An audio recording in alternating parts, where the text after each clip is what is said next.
ছোট বড় সবাইয়ের পছন্দের একটি খাবার চিংড়ি ফ্রাই। সবাইকে অনেক অনেক স্বাগতম। আশা করি সবাই ভালো আছেন। আসসালামু আলাইকুম। কয়েকটি চিংড়ি মাছ ধুয়ে রেখেছি। এরপর একটি মাটির পাত্রে পানি দিয়ে ভিজিয়ে রাখবো। একটি চিংড়ি মাছ আপনাদেরকে কেটে দেখাবো। প্রথমে চিংড়ি মাছের চোখ কেটে নিব। মাথার পাশে ছোট্ট একটি পুঁটলি থাকে, একটি কাঠি দিয়ে পুঁটলি বের করে নিব। মাঝখানে চিকন একটি রগ থাকে, এই রগটি খেতে হয় না, রগটি ফেলে দিব। মাঝখান থেকে মোটা করে কেটে নিব, মাঝখানের খোসাটি ফেলে দিব। এইভাবে সবগুলি চিংড়ি মাছ কেটে নিব। একটি প্লেটে তুলে নিব। এখানে আমি 1 টেবিল চামচের 4 ভাগের 1 ভাগ করে লবণ, জিরা গুঁড়া, মরিচ গুঁড়া, হলুদ, আদা, টালা শুকনা মরিচ গুঁড়া, সয়া সস, টমেটো সস দিয়ে ঢাকনা দিয়ে ডিপ ফ্রিজে রেখে দিব।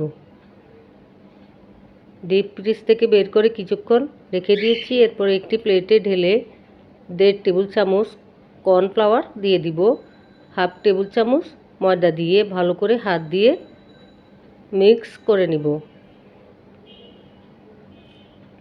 বাসায় একবার হলো এভাবে ফ্রাই করে খেয়ে দেখবেন, অনেক ভালো লাগে খেতে। ঢাকনা দিয়ে 10 মিনিট রেখে দিব। এরপর আরেকটি প্লেটে কিছু ব্রেড ক্রাম্ব নিয়ে নেব। চিংড়িগুলি ব্রেড ক্রাম্বের উপরে মাখিয়ে মাখিয়ে সবগুলি রেডি করে নিব। চুলায় প্রথমে তেল দিয়ে দিব। তেল গরম হলে একটি একটি করে চিংড়িগুলি দিয়ে দিব। আগুন মিডিয়ামে রেখে সবগুলি চিংড়ি এইভাবে ফ্রাই করে নেব। বাসায় একবার হলো এইভাবে ফ্রাই করে খেয়ে দেখবেন, আশা করি খুবই ভালো লাগবে খেতে। যদি আমার চিংড়ির ফ্রাই ভালো লেগে থাকে, আশা করি সবাই পাশে থাকবেন। আবারও সবাইকে অনেক অনেক স্বাগতম। সবাই ভালো থাকবেন, সুস্থ থাকবেন। আল্লাহ হাফেজ।